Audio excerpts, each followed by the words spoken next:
Доброе утро. Сегодня к нам обратился клиент с посторонним звуком двигателя. Такой у него шум.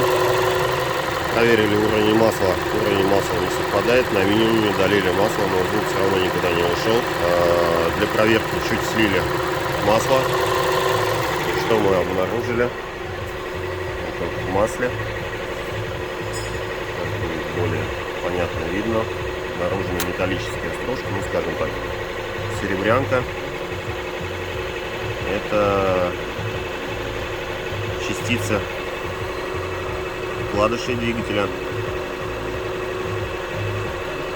И прежде чем разбирать, уже можно понять, что у нас происходит приблизительно внутри двигателя, соответственно, с самим двигателем, с коленвалом, ну и так далее.